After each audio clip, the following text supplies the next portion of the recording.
Okay, so picture this. You hear two songs. They've both got that same smooth, sophisticated vibe, That same really lush production.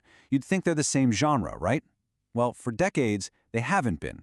We're talking about American AOR and Japanese city pop, two sounds that sound alike but were separated by an ocean. But now, generative AI is here, and it's tearing down that wall and forcing us to ask, what even is a music genre anymore? You know the sound the second you hear it. Those rich jazz chords, that slick, mid-tempo rhythm, and this, meticulous studio polish. It's the perfect soundtrack for a sunset drive. Doesn't matter if you're in California or Tokyo. So yeah, American AOR and Japanese city pop, they literally share the same sonic DNA. So if they sound the same, why have we kept them in different boxes for so long? Believe it or not, for the longest time, the main difference wasn't about the music itself, the notes, the chords, the feeling. It was all about the nationality of the person who made it. It was a line drawn on a map, not on a musical staff. And that one simple fact, well, that's the key to this whole story. So let's rewind a bit. Let's go back to the beginning and see how these two sounds, even though they were sonic twins, basically grew up in completely different worlds.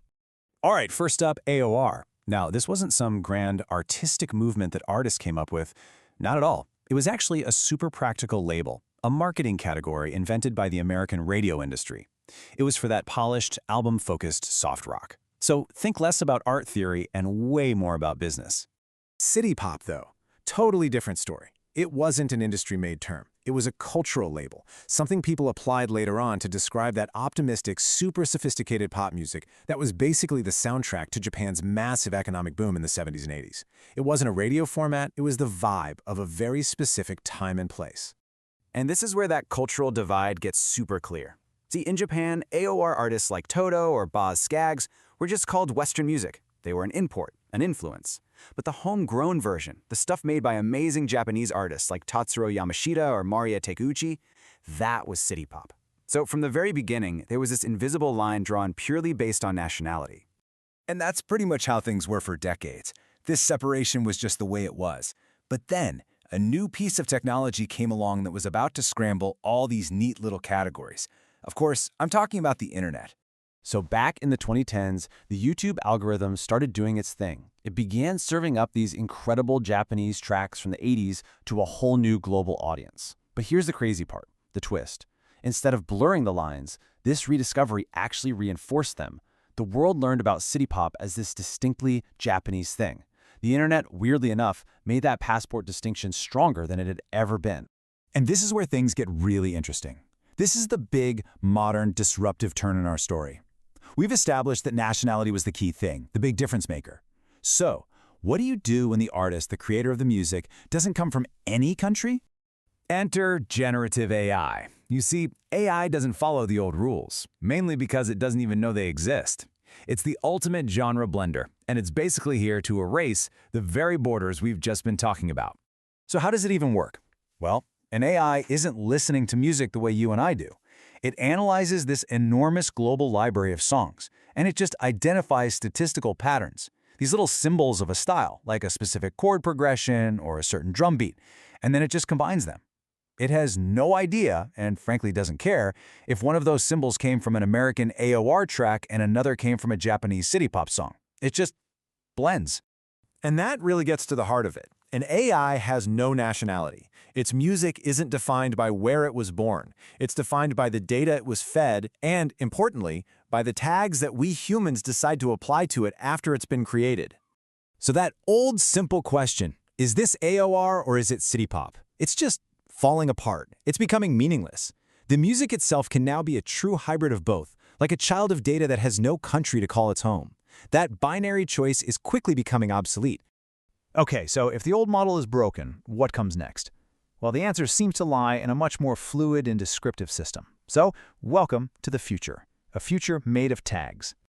For about a century, this is how we've thought about music, right?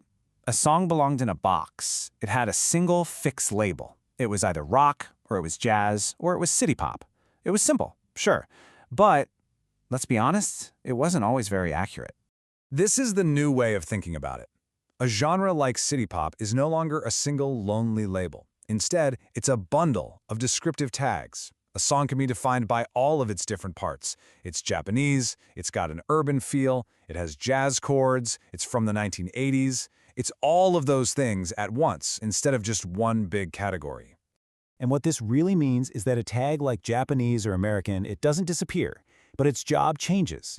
It gets kind of demoted from being the defining feature to just being one tag among many. It carries about the same weight as jazz chords or 1980.